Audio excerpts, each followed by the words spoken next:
What's going on, everyone? It's your favorite YouTuber, Gorgon Freeman, and I'm back with some more video. And again, we'll be playing some Gotham City Imposters because this is probably the easiest game to come on and get a commentary for, or a gameplay for, so I can do commentaries. Anyway, today I'm going to break the mold of my normal doing videos, and I'm going to talk about the gameplay a little bit. But before I hop right into that, I forgot the cardinal rule of this game, and that's just to not get angry. This game is just so much more fun. Oh, that lag with that arrow through the wall. This game's a lot more fun when you take it, like, as little seriousness as possible. And that's not even a word. My grammar's terrible. Yeah, just don't take this game seriously, because it's obviously not meant to be. But a couple of times I found myself raging today, and then I eventually got over myself and started having fun. Anyway, more to the gameplay. This seems to be my favorite class, and I do use the two most overpowered weapons, and that's the Gatekeeper and the Chaperone. I mean, one's an SMG that does some pretty good damage. The other one's an automatic shotgun. But I use it because of some of the drawbacks with this class that I choose particularly. I use the small guy, like the smallest one you get. I think it's called Nimble. He runs the fastest. I get around the map quickly, and that's how I like to play this game. Is I go invisible, and I get up behind you, and I like to destroy you. Now, you're going to see me come over to this area a few times, because this guy here, I don't know what his deal was, but he thought it was just a good idea to hop onto that container and do nothing but camp the whole game. So you'll see me run up behind him and destroy him. But this is a good example, though, of the invisible juice. You see, like, this guy had those two guys, no idea. I get behind him, he's done, reload, get invisible again, and I'm out. Never even knew I was in the area until it was too late. It was actually a pretty good match. I did pretty well. Playing with my buddy Bismarck like I normally am, and this new guy we met today seems to be pretty cool so far. The only drawback I've noticed about him is he doesn't play Gears of War. It's a pretty big drawback, but I'll overlook it for now. We'll turn him into a Gears fan later on. But see, this is the kind of style I like to follow here. Especially on this map, it's called Docks. I like to patrol this building, being invisible, find a target, just take him out. It's like, this seems to be like my best strategy in this game. But before I took an extended break, I did start sniping, and I have a pretty good amount of gameplays. I actually have one on this map that I got today that me and Bismarck were doing some really awesome teamwork. And where he's sitting there with his goggles looking through the wall at people, and I just pick him off with a sniper rifle. So it was a pretty good strategy. We held off there for a little while. That was one of those games that was kind of laggy today that was making me rage. But, lag will do that to you. You can never really escape it, unfortunately. But what are you going to do, right? Get into the next game and hope it's better. But, like, this wasn't so bad. This was, like, doable lag.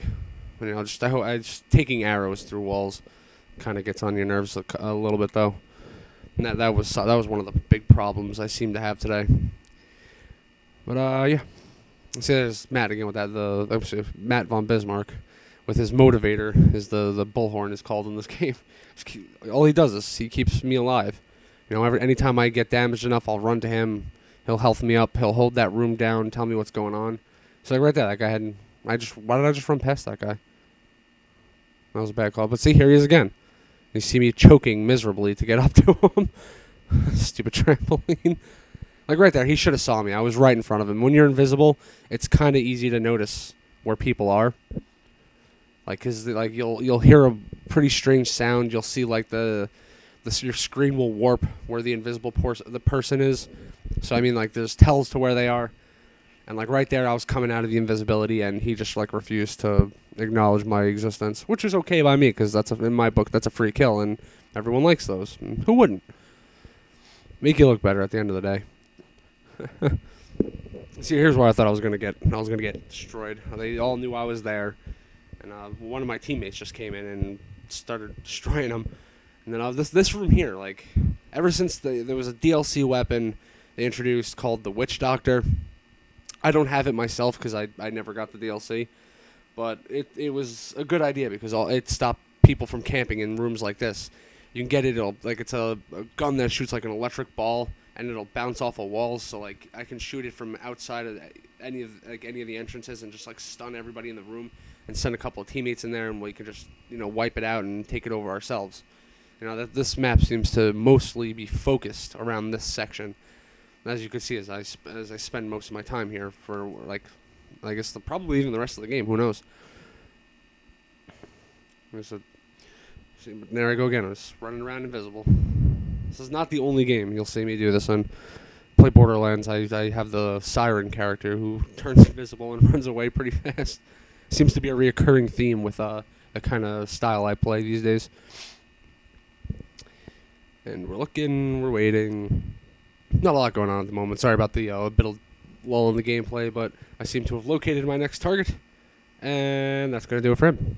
And I believe that would take me to an 11 kill streak, which that's pretty impressive in this game. Some of the people with I didn't run into it a lot this game, or today at all really I should say. It's like I was talking about the Witch Doctor.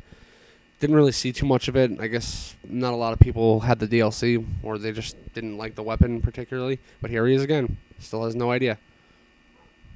See? That's why you can't just sit in one spot and look straight. You have to be vigilant. You have to watch your back. You have to watch your sides. It's like the biggest mistake a lot of the people I play with in these kind of games, like actually in any game, is they don't exactly know how to watch their own ass, and it gets frustrating.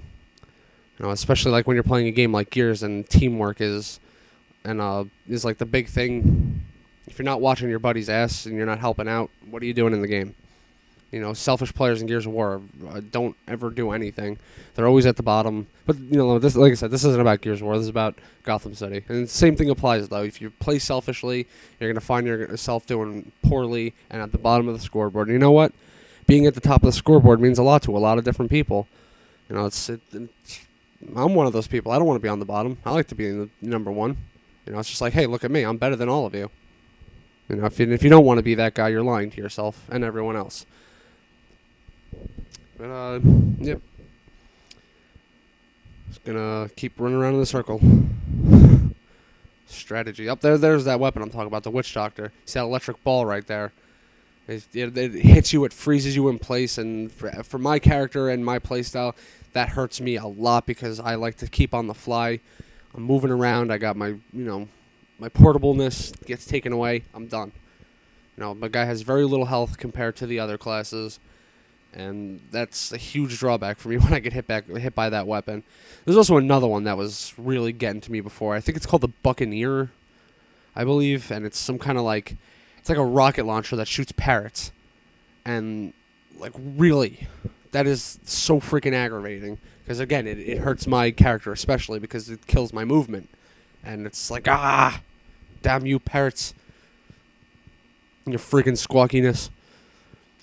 Yeah. There I go. Back to being invisible.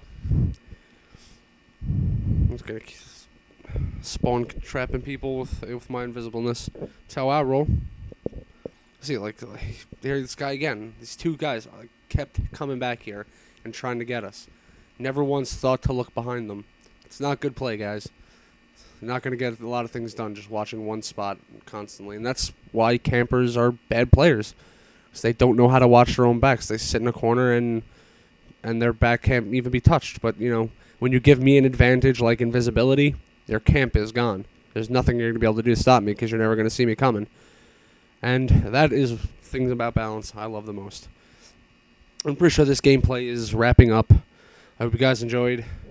I have a couple more, actually I have a bunch more Gotham gameplays I'll probably post up within the next couple of days. We'll try to get a couple of Gears, a couple of Battlefield, a couple other games, maybe some. I do have some Reach gameplays, and that's something I'm going to address now. A lot of my Halo gameplays I'm going to be posting are under my old gamer tag, and it's One Man INS, so if you see that, don't be too surprised. Alright, I hope you guys enjoyed. I'll be back at you hopefully tomorrow. Peace out.